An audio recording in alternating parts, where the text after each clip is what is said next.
In this lesson, we'll explore employment of the Advanced Medium Range Air-to-Air Missile, or AMRAAM. The AMRAAM replaced the older AIM-7 Sparrow with improved range, guidance, weight, and an embedded radar seeker in the nose cone. This allows the AMRAAM to guide on target without support from the host aircraft as the missile closes with the target. This in turn allows the launch aircraft to maneuver without loss of missile guidance to the target. The AMRAAM can be cued to target with the radar, or it can be launched at a close range just using the missile's seeker. Deliveries of the AIM-120B began in 1994 and replaced the AIM-120A. The AIM-120C was fielded in 1996 and has clipped wings to support internal storage, improved target detection, and greater range. As with all air-to-air missiles, engagement range is highly dependent on engagement aspect, launch altitude, and launch speed. You will see much greater launch distances at 30,000 feet on a closing target than 5,000 feet on a receding target. I currently have the lesson paused. To select the AMRAAM, press right on the weapon select switch or press left shift and D. Do this now.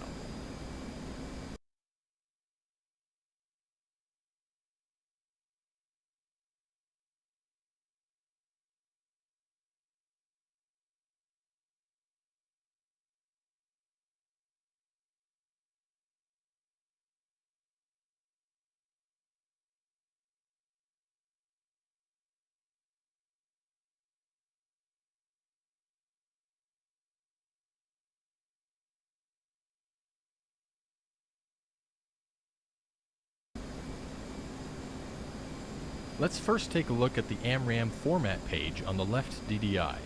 In the top left corner of the DDI, at push button 6, is the size selection. By pressing on the push button, you have selections to set weapon fusing size to small, medium, and large sized targets.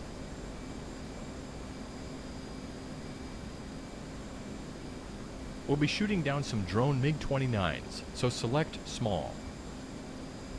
To the right of the size selection is the radar cross-section, or RCS selection. Upon pressing this push button, you have options to set the expected radar cross-section of the target between small, medium, and large. Go ahead and set it to small. Along the right side of the DDI at push button 13 is the step push button. Successive presses cycle the selected AIM-120 stations. You can see AIM-120 loading on the wing form with AB for AIM-120B and AC for AIM-120C. The selected rail stations include the SEL indicator and dual rail stations with indications for right and left rail on the station. Press spacebar to continue.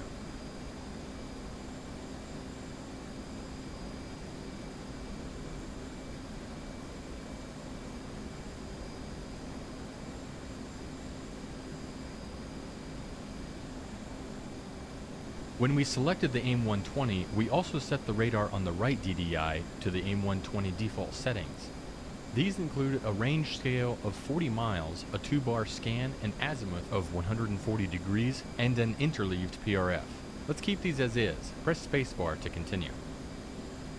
The large dashed circle is the most obvious indication of AMRAAM selection. This indicates the seeker field of view if launched with no radar lock first.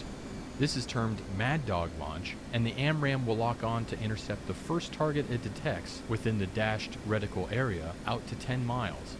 Below the dashed reticle is the designation for the selected weapon, AB for AIM-120B and AC for AIM-120C.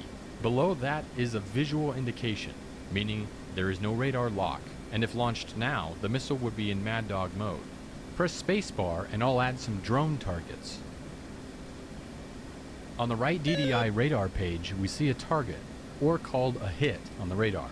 Let's lock it up by moving the Throttle Designator Controller, or TDC, over it and locking it up. We do this by using the TDC switch on the throttle or by pressing period, comma, backslash, and semicolon to slew it. Once the two vertical bars of the TDC are over the hit, press down on the TDC switch or press the enter button. Once the target is locked, press spacebar to continue.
With the target locked up, some new information is now available on the HUD. On the HUD is a large, solid circle that acts as both the AIM-120 allowable steering error circle and as the normalized in-range display or nerd circle. Fly to keep the small steering dot inside the circle to give the missile the best chance of reaching the target.